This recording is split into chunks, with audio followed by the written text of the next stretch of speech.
Aastakümneid on kasutatud näiteks melatoniini, mis mõnel juhul väga hästi aitab. Teine võimalus on sekkuda endokannabinoidsüsteemide kaudu mõjutavate võib-olla kaasaegsemate preparaatide kaudu. Need on ohutud ja aitavad suhteliselt kiiresti.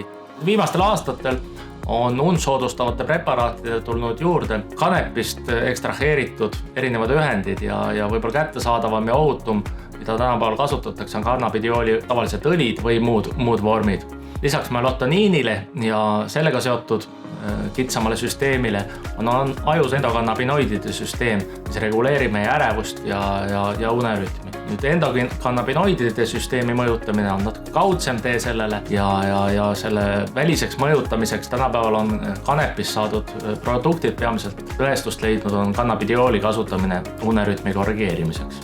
Kehavälisel teel mõjutatakse kannabinoide peamiselt kanepist ekstraheeritud toimeaine kannabidiooli abil ja selle lisamine või selle manustamine vahetult enne und on ainult päris positiivsed tulemused unerütmi korrigeerimisel ja parandamisel.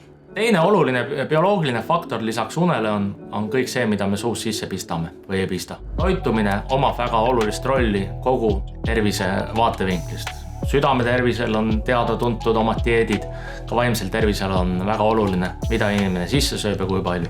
Mida vältida? Vältida tuleks liiga magusat, liiga kiiresti omandatavaid süsivesikuid ja kõike mürgist, alkohol, teisi narkootilisi aineid.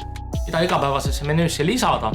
Kõige enam on leitud tõendust peamiselt kalas sisalduvate omega-rasvhapete kasutamise kohta. Nii et kalaproduktide lisamine igapäeva menüüsse on suhteliselt mõistlik nii lühiajalisel kui pikaajalisel vaimse tervise eest hoolitsemisel. Kui inimene kala ei söö või kalatooteid tarbib, samaseid ühendeid leidub näiteks pähklites, teatud õlides või võib julgelt võtta juurde toidulisandeid. Kõik need eelnimetatud faktorid on ohutud ja jõukohased meile kõigile. Kui neid järgida, siis on suurem tõenäosus, et inimene kestab vaimselt tervena, pikemat aega tuleb toime probleemidega, elukorraldamisega, tööalaselt ja nii edasi. Kui sellest ei piisa, siis me võime rääkida tõsisematest vaimse tervise probleemidest, kus on mõistlik sekkuda. Esimene sekkumine ei pea olema ummisjalu psühhiaatri juurde jooksmine ja tugevate ravimite tarvitamine. Piisab lihtsamatest abinõudest. Sageli on vaja kellegiga vestelda, sageli on vaja saada psühholoogilise või eneseabi võtteid, millega ärevuse või pingetega toime tulla. Samuti on olulisel kohal erinevad toidulisandid või lisandid, millega me oma ajutegevust saame mõjutada, aga mitte tugeval, ohtlikul viisil.